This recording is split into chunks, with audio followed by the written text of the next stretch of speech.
This episode sponsored by Trailblazers. It's May, and you know what that means. It's National Bike Month. Trailblazers is hosting this region's bike challenge and will be hosting fun challenges and events you can participate in to win all month long. All you have to do is log your rides. For more information, visit www.love2ride.net/NW-Arkansas. Hope to see you out on the trails. Support for this episode comes from Signature Bank. Hey, this is Gary Head at Signature Bank of Arkansas. We founded Signature Bank in 2005 with local ownership to serve our communities with the best bankers with the most authority to do business. We have succeeded in growing our bank to over $875 million in assets.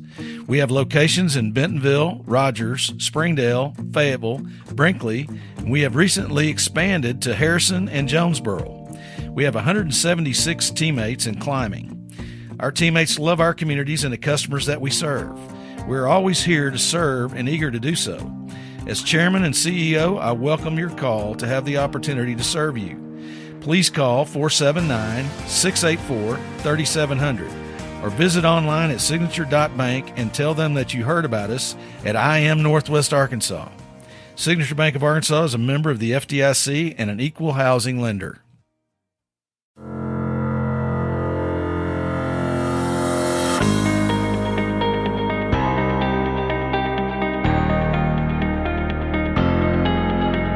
It's time for another episode of I Am Northwest Arkansas, the podcast covering the intersection of business, culture, entrepreneurship, and life in general here in the Ozarks.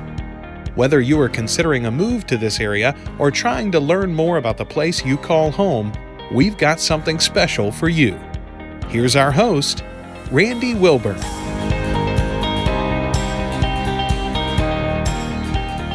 Hey folks, and welcome to another episode of I Am Northwest Arkansas. I'm your host, Randy Wilburn, and I'm excited to be with you today. I have got a great group of folks that are joining me for the podcast. It's not every day that typically when I do this podcast, I usually am sitting in front of one other person or I'm online with one other person. But today I have two fabulous people with me, Herbert and Sarah Buchanan from resurfaces.org. And I just want to tell you how I ran into or met these guys. And I want to just give a big shout out to a good friend of mine, Gary Head. And Gary Head is the founder of Signature Bank. He's an outstanding individual, a man about town, and one of the best community bankers that you'll ever want to meet. And he and I have built a relationship since the time that I set foot in Northwest Arkansas. And I'm really thankful for that because it has led me to so many wonderful people. And Herbert and Sarah are the next group of names that I can add to that list. So I'm excited to be sitting here with them. And the reason why I asked them to come on the podcast was because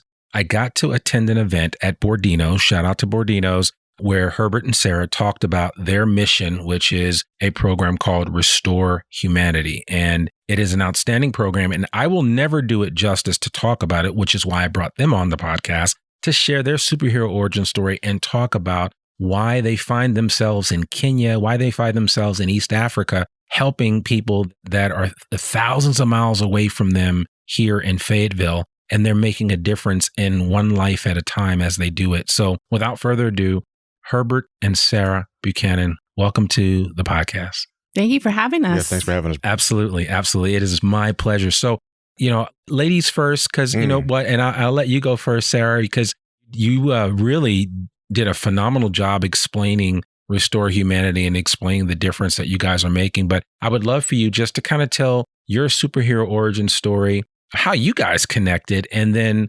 I'd love, let's get into Restore Humanity, because I think our audience would really like to hear the story about what you guys are doing right now. Okay, yeah. I also would love to give a shout out to Gary Head, though, because he's wonderful. He's such a big supporter of Restore Humanity. And when we started our organization in 2006, that's where we started banking, and we've done it ever since then. And he's been really wonderful. Gary's the real deal. I tell people all the time. I mean, and everybody that works there, you can constantly get in touch with people. Like, I mean, they're fantastic. It's not often that your banker gives you their cell phone number. Right. You can reach them whenever you got a question. You know, I'll be traveling abroad and I have issues and they get them taken care of like instantly. That. Yeah. They're fantastic. You got to love it. You got to love it. So, yeah. Okay. Well, so I was born and raised here in Fayetteville, Arkansas. Okay. Went to FHS and then I went to UT and in Austin and studied there. And I came back home, wasn't quite sure what I was going to do. I was a Montessori teacher for a little bit, taught French and Spanish to little kids because kids is always something that's been a big part of who I am, big place in my heart. But I had always wanted to go to Africa my entire life. I can't really explain to you why. Since I was little, it was just something that was there. And I decided in 2005 to go to South Africa and volunteer. And so I basically got online and searched for like 2 months, like volunteer in Africa, which is a lot of options. But anyway, I decided on South Africa and lived there for about 5 months. And it just kind of turned my entire world upside down. Yeah. So after that trip coming back, I felt first frustrated. But then when I came back and I started telling people about all the different things that I'd seen and the struggles that people were having, and I found so many people in this community going, well, what are we going to do? What are we going to do? And I kind of found I was like the bridge between people that wanted to help and people that needed help. Mm-hmm. And it took me kind of some soul searching for a little bit, but I decided, I'd kind of felt like there was something I was supposed to be doing for a while. It was this restless feeling. I couldn't figure it out. And I decided to start Restore Humanity. And once I decided to start a nonprofit, not really knowing what I was doing, but getting a lot of help and advice, we just decided to go for it. And I started Restore Humanity in 2006. And we originally started just helping the projects that I had worked with in South Africa because they were already established and they needed help. And I just worked with them. But the next year, actually getting to Kenya is kind of what took us on a whole other level. So now, did somebody suggest you go to Kenya, or was that planned, or how did you end up there? Because, and I've spent a lot of time, as I told you guys offline, in South Africa, Botswana, Zimbabwe, that whole part of Africa, the Horn of Africa, as they call it. But the east side of Africa is a lot different. And very different. And then the west side of Africa is different too. So, people think Africa, they think of just like, Africa is huge. Yes. And sometimes they'll still call it a country, but yes, it's a continent. Yes. It could take you 12 hours and the time that you could fly back and forth from New York to LA, you still wouldn't have crossed all of Africa. Right. Yeah. So just and it's completely different. Language wise, people, culture, everything. Yeah. South Africa and Kenya couldn't be more different. But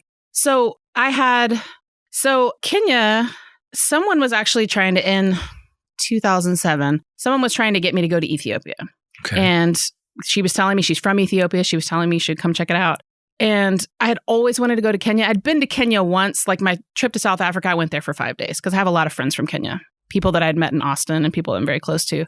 And I wanted to help in Kenya, but you can't just like show up somewhere and be like, hi, I'm here to help, especially as an American person. And so honestly, I prayed about it one night and I was just like, if I'm supposed to go to Kenya, if there's something we're supposed to be doing there, just give me some sort of sign, which sounds kind of bizarre. But I just thought, if this is going to work, I feel like God has to be, it has to be something bigger than me because I'm just one person, right?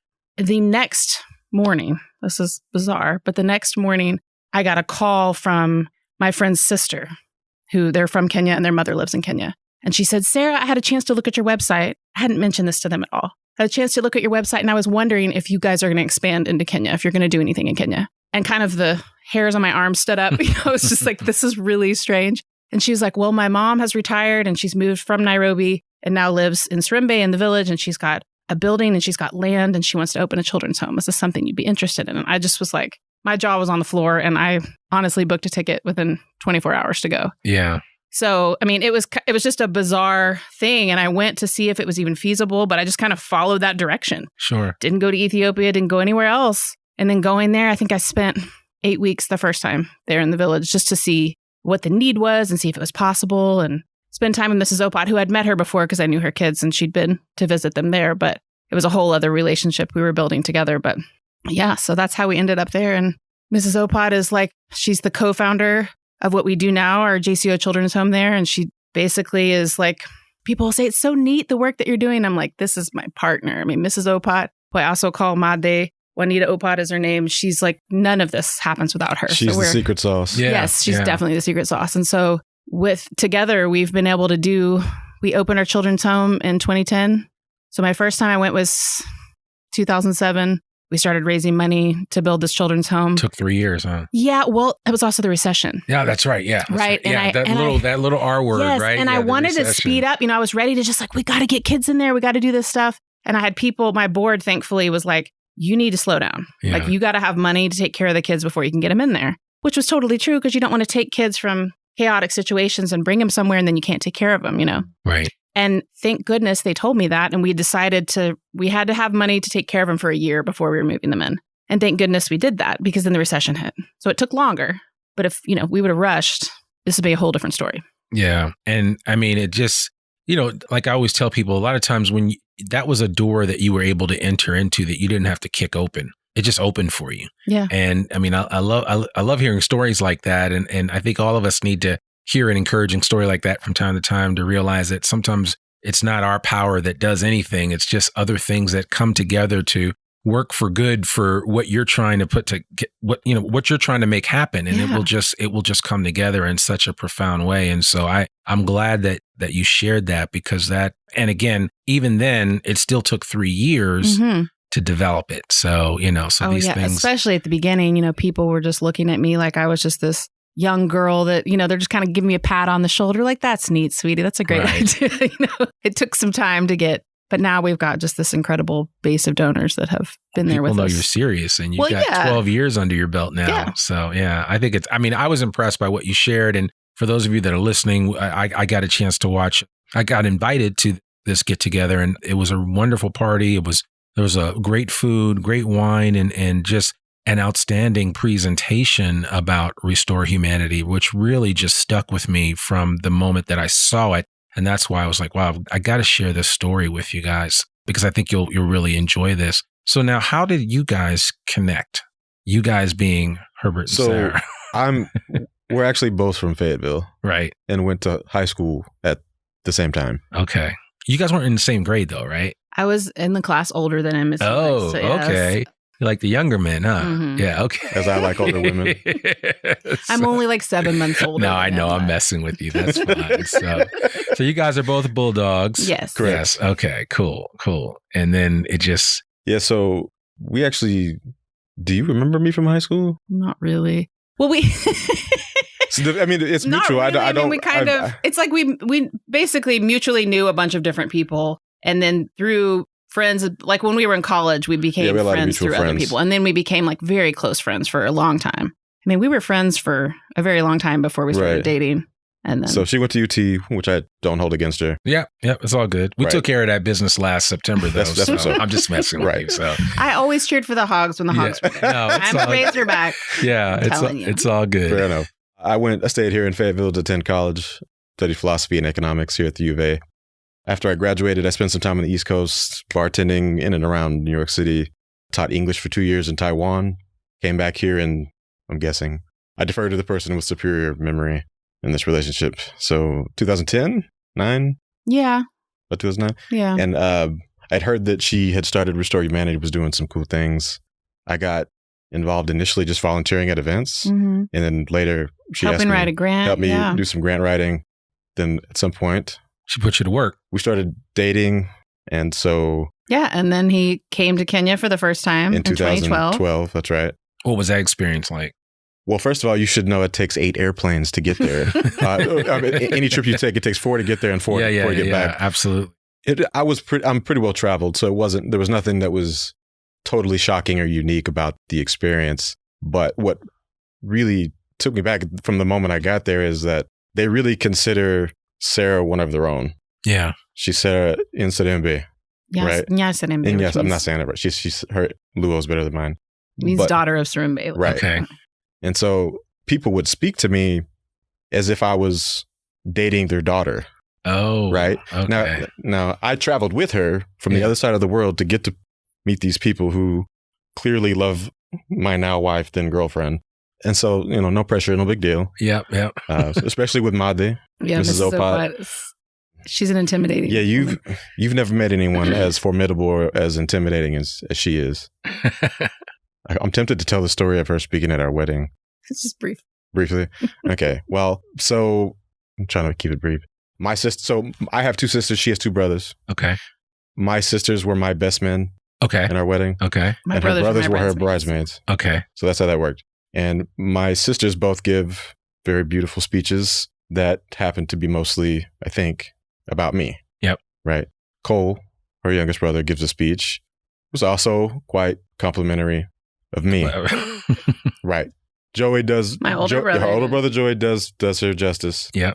But at this count, no one's Yeah. keeping count at this point. But it's 3-1. But it wasn't lost on me in the moment that the speeches so far have leaned kind of heavily in my favor. That's not a competition, but they're leaning in my favor I a little got bit. you. I got you. And so Made traveled from Kenya to attend our wedding, and she gives a speech that was probably worth 2 or 3 that was mostly about Sarah. And she at some point says, "Boo, you have a jewel." And I was like, and I felt like I didn't know kind of whether to aggressive. salute her, but there was a little bit of aggression in the way she said it. But anyway, it was a fantastic speech, and in a way, it stuck with me more than the other ones. I They were got mostly you. about me, but That's funny. And she called you by your nickname. Boo. Yeah, Boo. sorry, yes. Yes, okay. If you say Herbert, I'll generally turn around and look for my father Right. because I'm Herbert Jr. But everybody knows you as Boo. Yes. Okay. All right. Cool. Yeah. Cool. So I'm sure somebody's going to listen to this and be like, I know him. Right. Yeah. Right. Like Herbert Yeah. Buchanan. Who's that? Right. Yeah. Right. That's Right on. funny. That's I funny. mean, people have been calling you Boo since you were like a teeny baby. So Right. teachers, everybody. Football coaches, Yeah, he's Yeah. employers, everybody. Okay. But Mrs. Opot loves him. Yeah. He won Yes. her over that first trip. Yes. Okay. But Thankfully. she's still Yeah. my mother, so she Right. protects me. Right. And but the quality of the staff and how well trained they were, how committed they were, how obviously committed they were to the well-being of the children, and how well the children seemed to get along. I mean, you hear stories of the kind of the terrible situations that they come from Yeah. prior to coming to be at our children's home, but they're playing with toys, and if they're arguing, it's about like somebody cheated at Uno or something, right? Right. So just how happy the kids were, and how it was just a really impressive scenario that she and Mrs. Opot were able to establish. So that was kind of what I walked into in 2012 in my first visit. Wow. So tell me this. I mean, we're in 2022 now. And like I said, I've seen the fruits of your labor over the years, but did you imagine that you would be where you are today back then in 2010, 2011, 2012? Honestly, I didn't. When you're younger, you just don't really, I don't know. I didn't think about it in terms of like, where are we going to be in 10 years? I just thought of like kind of just one step at a time. Like we started with 10 kids and I just wanted to get them there and take care of them. And then, we slowly moved kids in. But our original goal was just, we've got space. We're people that want to care for kids. These kids need a place. And so let's give them a home.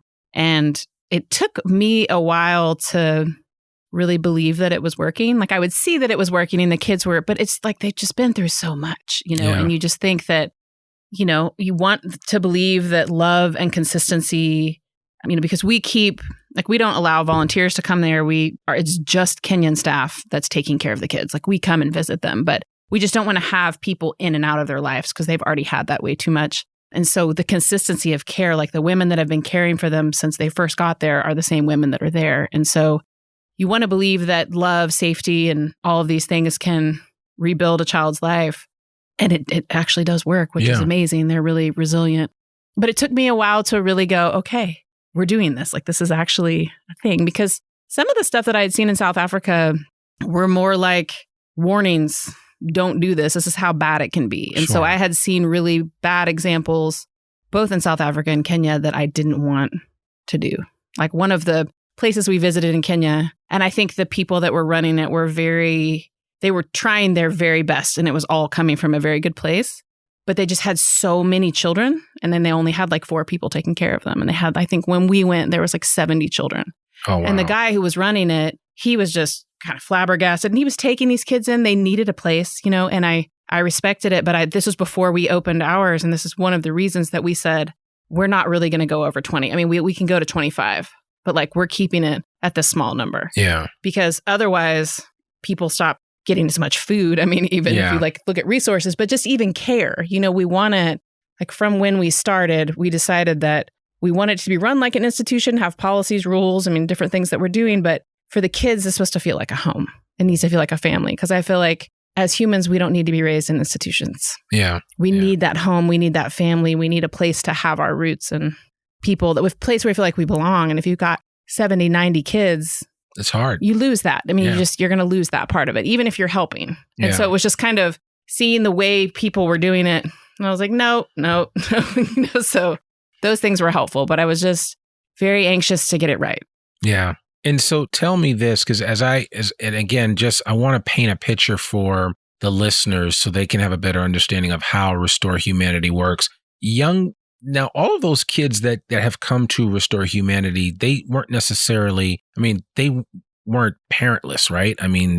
Most of them are. Most of them have lost both parents. Okay. And then the other children have lost at least one parent. Okay. We did have one little girl in the early days that both of her parents were alive, but her father was abusive and her mother didn't. Yeah. It wasn't a great situation, but her grandmother lied to us and said that the parents were dead. Oh. We found out like a year later that wasn't true, but I'm really happy she did it because she's still with us and she's a fantastic little girl. And she's now reconnected with her mom and is, we do our best to keep the kids connected to family members, even if parents are gone. But almost every one of them has lost both parents, if not one.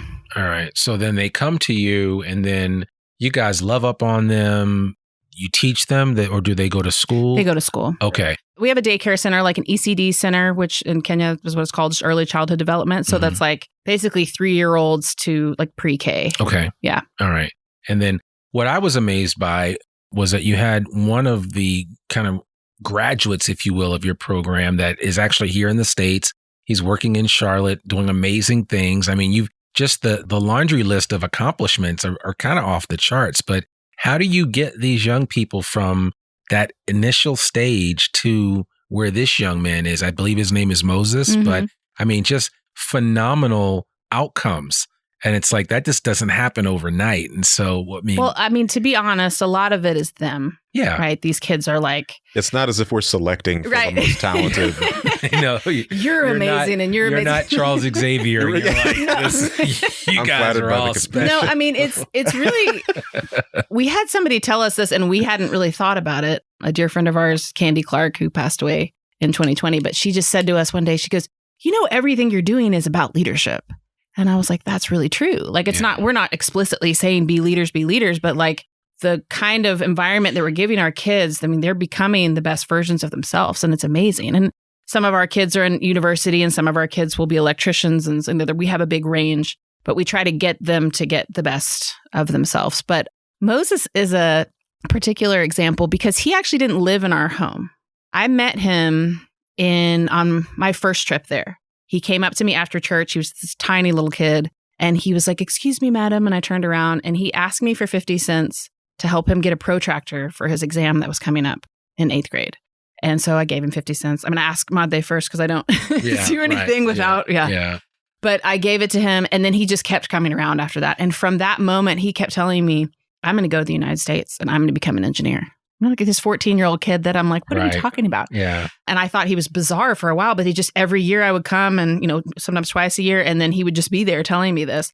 And so he would actually wait for hours for us to get back. So just so he could tell us that he's coming to the United States to be an engineer. And so I finally got to a point where, with the university here and everything here, I just thought, because we just thought we were going to start JCO Children's Home and then that be what it is. But his kind of insistence and then me talking to people here, like, you could bring people here. And I'm like, okay, so we kind of made a deal. I was like, you try your best and I'm going to try my best. And like, if you're working hard, I'll do my best. I can't make any promises. But he was our first kid that we paid for high school that's not in our children's home. So we got him through high school. He's the first kid in his family to go to high school. And then... Should we back up for a second? So public high school in Kenya is not free. Yeah. Right. Yeah. The way that it's uniforms and everything. Yeah. There's the uniforms and the books and the other supplies, miscellaneous stuff. If you can't pay the fees, then a lot of times kids don't get to go to high school. Right. And so exactly. And that's a separate program that we have now to help more and more kids go. But so anyway, Moses went to high school. He did great. We had somebody that was a donor that was willing to give him money for 4 years and trusted in, it all kind of came together. Right. And we brought him here.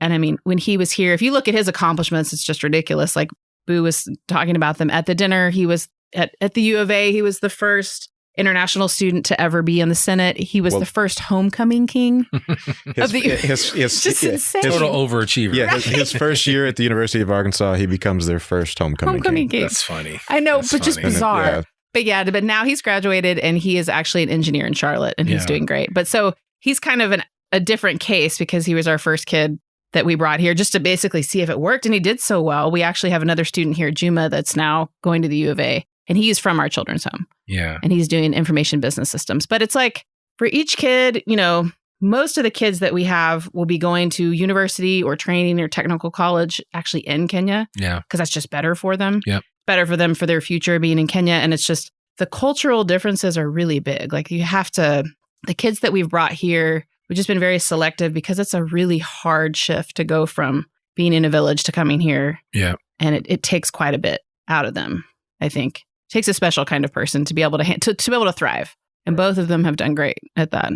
Yeah. I mean, I just, as I think about that and I think about some of the programs that I've been involved with in the past, I just, you provided some hope and you gave some inspiration to this young man that he was able to kind of take it and then marry that to his desire and willingness to put in the work to say, okay, I'm going to do this and look what happened. Right. So, I mean, I think those are great stories. And I know there are still more to be told that haven't even been written yet. Yeah. When you think about all the young people that are coming through your program right now. So, well, and Moses too, something really cool that he did, like while he was here, it's just a couple of the kids being able to come here has also helped connect our communities a lot. Like Moses helped build the children's hospital in Rogers because that was his internship when he was an engineer. So he was able to do that.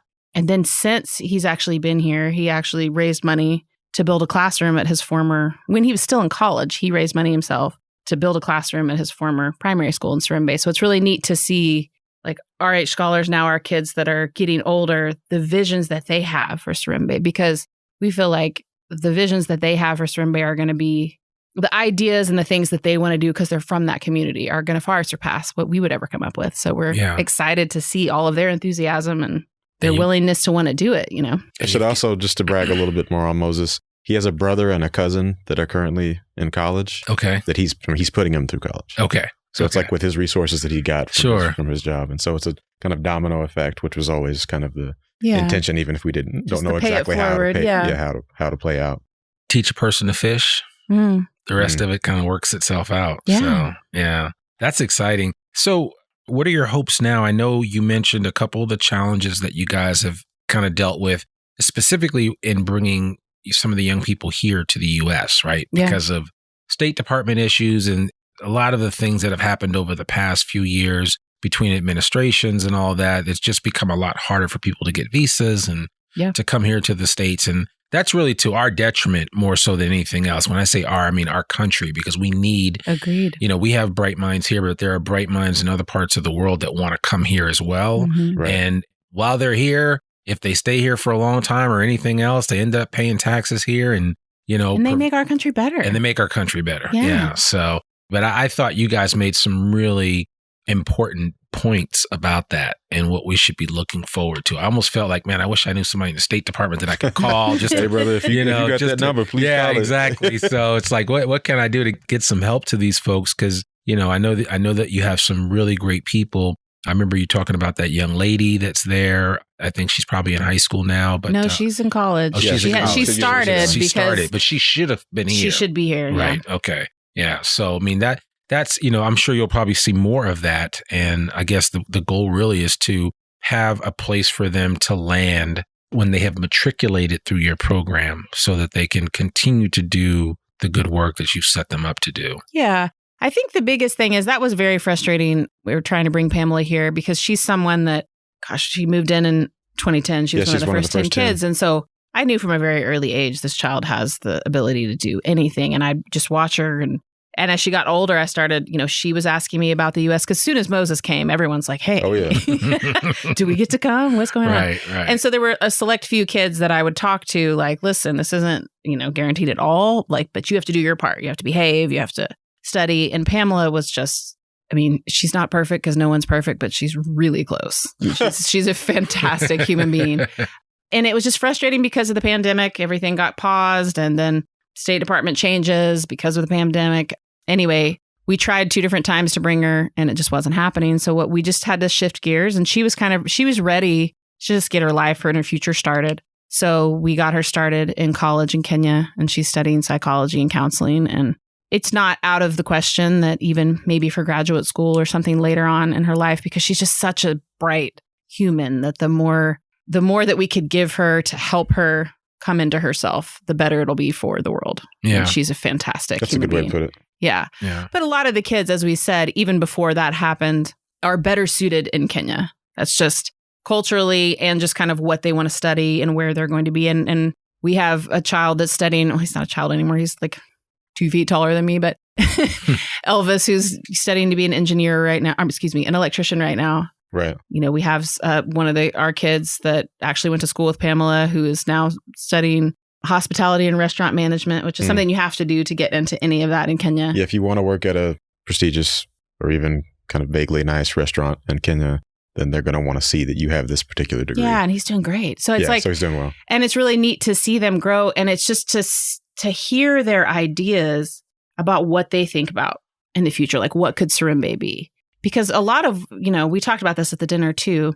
One of our core values is intensive cross-cultural collaboration. Mm-hmm. And what that means is there's nothing that we do in Serimbe that we've, from the beginning to now, that we've started that hasn't come at the request of someone in the community. Right. Because we just feel like as Americans going in there, we could have all the ideas in the world, but we really don't know all the cultural boundaries and all the different things. And we believe that the people in the village know a lot more about that than we do. We bring some things to the table, but like if it doesn't come from the community, we don't even go there. Right. I mean, even starting from the JCO Children's Home, like I said, Mrs. Opat family reaches out to me, and the kind of everything we've been able to do has come because of that. Right. And I just think that now it's like we've done that with the community, with the maternity ward we were able to build and all the different things we've been able to do. And now like our kids that have been growing up with us, it's like a whole new level of cross-cultural collaboration because now they're adults and they're starting to tell us their ideas. And like, who better to make our programs better than people that have been in them and are now trained and adults and understand what they feel like much more than we ever could, And if we continue to, cultivate business people and lawyers and psychologists and electricians, we'll have a kind of a cohort of people who are equally invested in our projects because they came from them. Sure. Right. Absolutely. And so our leadership is going to become more dynamic going forward because as these people, become gainfully employed post whatever their university or post-secondary education is, then we're going to have some pretty amazing people to work with to try to make things better going forward for the new crop of kids that kind of come to the JCO Children's Homes after the older ones leave. Yeah. And just Serimbe as a whole. I mean, my goodness, the community itself. And this How big is Serimbe? Serimbe, the area is like, I would say 10 to 12,000 people. Just it's in Siaya County, which is much bigger than that. But the area that we're in, it's still all dirt roads. There's more electricity now, and people are figuring out different ways to get water in better situations. But Serimbe's grown a lot since I've been going.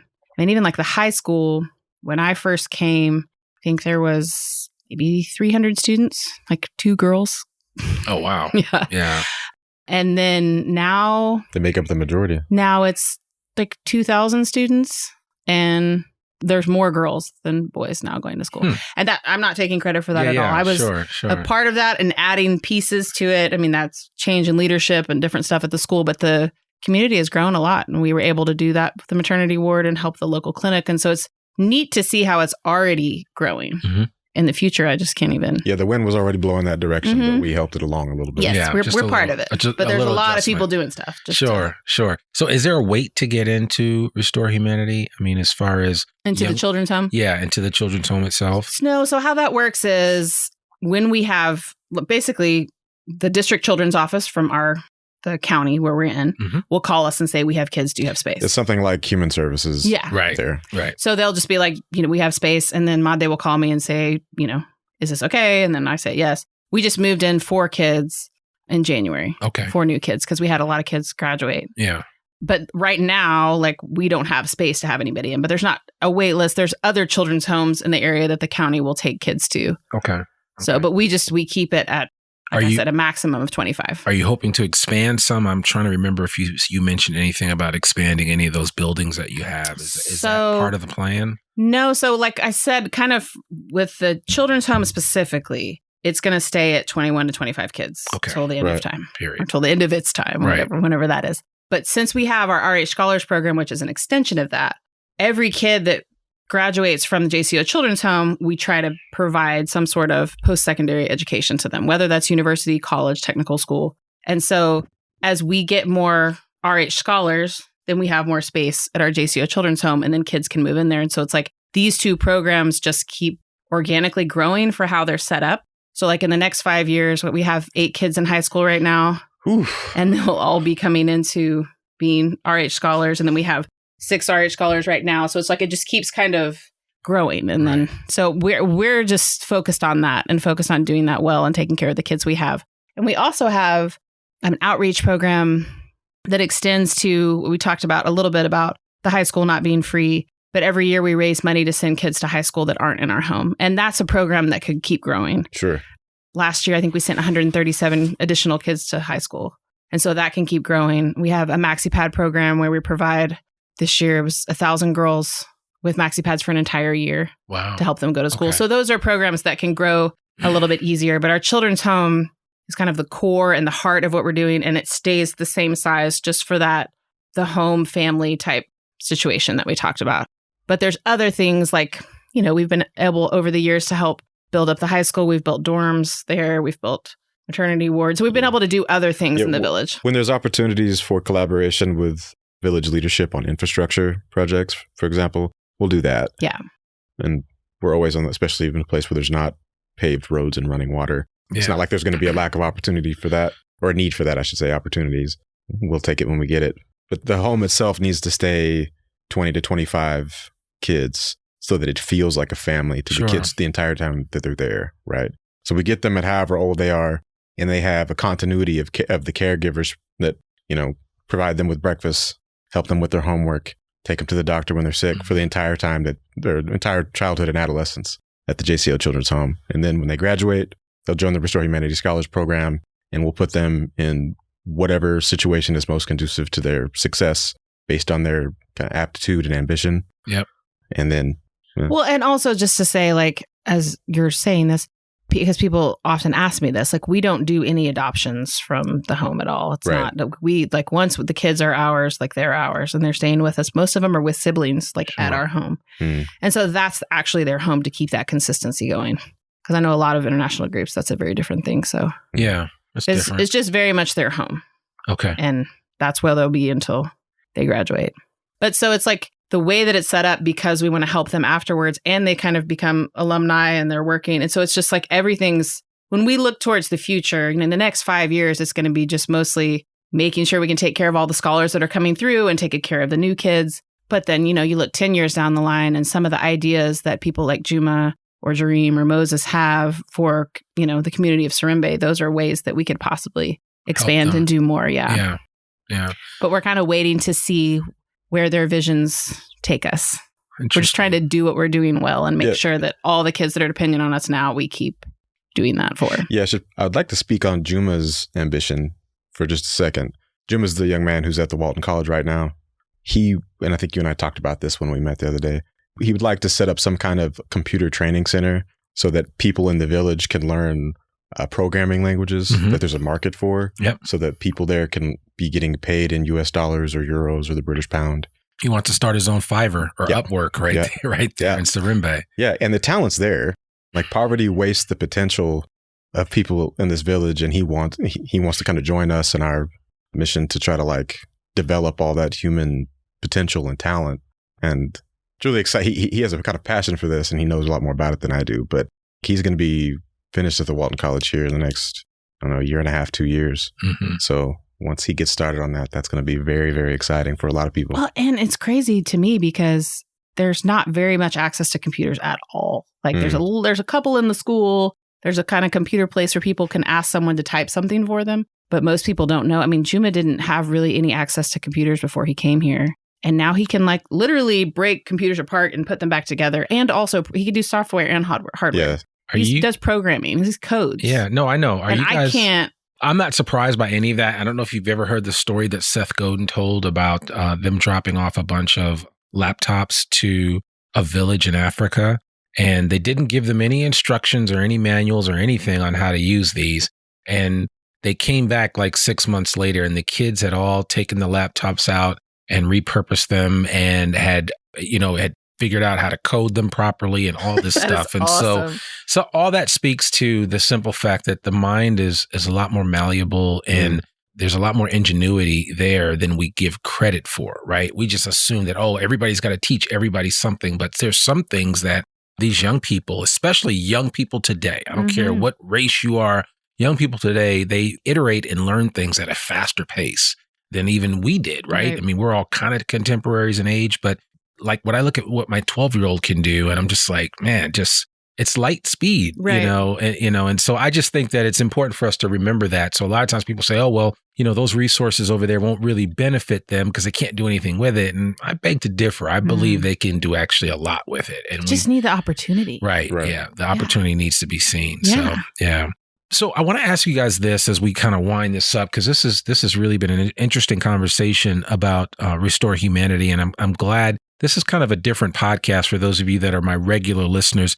I wanted to just tie this all back into what you guys see as the philanthropic movement or thrust of things here in Northwest Arkansas, because I was really warmed by my experience at the dinner that I attended with you guys at Bordino's. I saw how people were still giving, and it wasn't just that people were willing to write checks and all that. That's great. We need checks. We need checks. But I just see people's heart to help is very pronounced here in Northwest Arkansas. Would you characterize that as both of you guys as being kind of locals? Would you characterize that as being something that you've experienced throughout your time growing up here in Northwest Arkansas? 100%. Absolutely. And honestly, both of our families, both of our sets of parents were kind of philanthropic in their own way, just helping locally kids. Right. And that's kind of how we both grew up. But yeah, this community is fantastic. I mean, like I said, when I came back from South Africa originally, I was really frustrated because I was like, gosh, all these people need help and, no one cares. And this is kind of what I was thinking as a young person, Right. But then the more people I told about it, everybody's like, well, okay, what are we doing? Yes. And I really... How can I help? Yes. Yeah. And so many people were ready to do that. I mean, and we have people that were like, there's a Roger Boscus who was actually Shout out to Roger Boscus. Yeah, shout out to Roger Boscus. His daughter, I actually taught her at Montessori, and he was one of the first parents that came to me with like shipping container stuff. Like, we're going to send stuff and we're going to do this just when I was her teacher. Yeah. And he's still on our board of directors. He's fantastic. He's with Miller, Boscus and Lacker. I guess it's MBL now, architects, but he's amazing. But so there's people that have been a part of what we're doing from the beginning, and it's been really amazing to see. I mean, honestly, everything we've been able to do and the thousands and thousands of people we've been able to help, everything's come from Northwest Arkansas. Yeah. There's been little bits from Austin and some other places there, but it's really all been Northwest Arkansas, individuals and businesses and people that a lot of people at that dinner you saw were founders of our home 12 years ago. Sure. They were people willing to write a big check to say, I believe in what you're doing. And they come every year and they're there. It's like the wine dinner, especially, honestly, the wine dinner like restores my humanity because when I stand up there and I'm serious because I stand up there and talk to these people all across the political spectrum, people that are very different, and they're all there. And I can, as I'm telling them these stories about the kids and the stuff that we're doing, the stuff they help us do, I can feel that energy coming back at me and see that it's not just they're there to write a check and they're there because they're obligated. Like they feel this. They deeply connect to wanting to help other people. And we're just one nonprofit. I mean, my goodness, what is there, 1,500, 1,800 nonprofits in our area? I mean, it's insane. Maybe more. And it's wonderful. Yeah. And it's wonderful that the same people that come to our events go and help all of these other things because we need help in our area. We need help all over the place. And I can't think of a more philanthropic place that I've been to. Yeah. I mean, this community is a huge part of what we've been able to do. No, I agree. And I've asked, it's more of a leading question for me because I kind of know the answer, but I've asked this to many of my guests because I want to hear what their thoughts are. And I've shared my experiences in being in other parts of the country, the San Franciscos, the Bostons, the New Yorks. I mean, it's a little different in those areas. Not that the philanthropy exists there as much as it does here. It just might look a little different. And I would just subscribe to the fact that the philanthropy here is it's much more open. And of course, there's always going to be people that would rather keep certain things as close to the vest as possible. You don't have to tell, here's a check for $100,000. You don't have to give my name. And that's fine. And I respect that. But I just think that this is a very conducive place for giving and for helping organizations really meet out the goals and the missions and visions and values that they have for themselves, whether they're serving the needs of people both here in Northwest Arkansas or in Serimbe in Kenya. I mean, it's so neat to me because it's like people here feel connected to these kids across the globe. And I mean, a lot of them they'll never meet, but they come and they want to know all of their stories and talk about them. And they're very excited about it. I mean, it's a really beautiful thing. Yeah. It gives me hope that if all that, you know what I mean? Like as divisive as our world can be and feel sometimes, to see the genuine care that someone has about someone they'll never meet is why we need to be hopeful. Exactly. Because it's all's not humans lost. Are better than this. Yeah. I mean, even going to attending your wine dinner gave me hope, right? Mm-hmm. You know, I was like, oh, okay, there's a lot of good people here. I scanned the room. Some people I knew of their reputation. Of course, there was Gary and others and Adam Arroyo I was just impressed by everybody that I came in contact with, and people genuinely wanted to be there. And this was like, not like a checkbox for them. Right. So which is different. Yeah. Sometimes you can go to places and it's like they have to go because of work. Well, they're looking for the photographer because they want to get their picture taken so they can be seen. And that's, and that's kind of that. But that was certainly not the case with you guys. Listen, I want to land this plane, and I certainly want to encourage anybody listening to this. If this program in any way, shape, or form, because I'm on the side, I'm a hype man, so I like to hype things up. If this organization in any way, shape, or form, if what you've heard from Sarah and Herbert, or Boo, as we like to call him, anything that you've heard from them really moves you to say, I want to help out Restore Humanity. How can people do that? The best way is to go to our website, which is restorehumanity.org. Okay. We're also on Instagram under Restore Humanity, Facebook, Restore Humanity. We're very easy to get in touch with. Yeah. So you can check out our website, check out the stuff we're doing, and reach out to us. Yeah. Well, I want to make sure some people do that. And we certainly want to highlight your upcoming events. So we're going to make sure that we have that on our regular calendar so we can let people know about that. And then we can kind of go from there. Because I honestly didn't know what to expect or what I was going to experience when I was invited to this, but now that I know, I'm like, okay, well, we want to let people know. So, and then they can tell two friends and so on and so forth. So, absolutely. But I appreciate you guys coming and meeting with me. And as I told Boo or Herbert, I said, man, I'd love to have you guys come before your wife has this baby. Because, once you have a baby, everything changes. I mean, you already have one. For a few months. Right. You already have one. But I was like, I really want to, I was moved by what you guys were doing. And I was like, I want to get this podcast memorialized and recorded because I think I want to share it with my audience. And so I really appreciate what you guys are doing. And I wish you nothing but continued success, both in your personal lives, but also in this professional endeavor. But it's really more than just a professional endeavor, right? I mean, you guys are living this on a daily basis. Yeah. So I wish you nothing but continued success as you move Restoring Humanity forward. And in some way, shape, or form, in your own little way, you are restoring humanity. Thank you. In a very special way. So I appreciate you guys so much. Well, I just want to thank you for having us. And also thank you for what you're doing for our community, because it's like listening to your podcast is extremely uplifting. It's like all these stories of people doing great stuff in our area. And we need more of this. So thank you. Especially because we're from here, right? Yeah. It's like, man, where I live is really dope. Right. It helps, we can take it for granted sometimes because we've been here, Right. But it's fantastic. Yeah, I appreciate it's fantastic. That. And it's just positive stories and you're giving people platforms. Like it's a wonderful thing that you're doing. And we really appreciate being invited here. I'm really happy to meet you. Well, I appreciate that. The feeling is mutual, and I'll say it like what the evil witch said in Wiz: "Don't nobody bring me no bad news." So, so I rather, and on the auspices of that, I prefer to bring good news as much as possible. We need a lot more of it. We need a lot more of it than anything else. So, well, no, I appreciate you guys so much. Thanks for coming back on. This won't be the last time, and we will certainly talk about your events in the future. And we'll make sure that everybody has your contact information in our show notes. They'll be able to get them at iamnorthwestarkansas.com. So we'll share that. But thank you guys both very much for coming on. Thank you, brother. Appreciate it. Well, folks, that's another episode of the I Am Northwest Arkansas podcast. To learn more about us or to read or download the show notes from today's episode and learn more about Restore Humanity, visit iamnorthwestarkansas.com. You can also listen to this podcast and sign up for our free newsletter to keep up with us and all things NWA. Sign up today. And remember, you can subscribe to this podcast wherever you listen to it. And please consider rating and reviewing us on Apple Podcasts. Our podcast comes out every Monday, rain or shine. I'm your host, Randy Wilburn, and we'll see you back here next week for another episode of the I Am Northwest Arkansas podcast. Peace. We hope you enjoyed this episode of I Am Northwest Arkansas. Check us out each and every week, available anywhere that great podcasts can be found. For show notes or more information on becoming a guest, visit IamNorthwestArkansas.com. We'll see you next week on I Am Northwest Arkansas.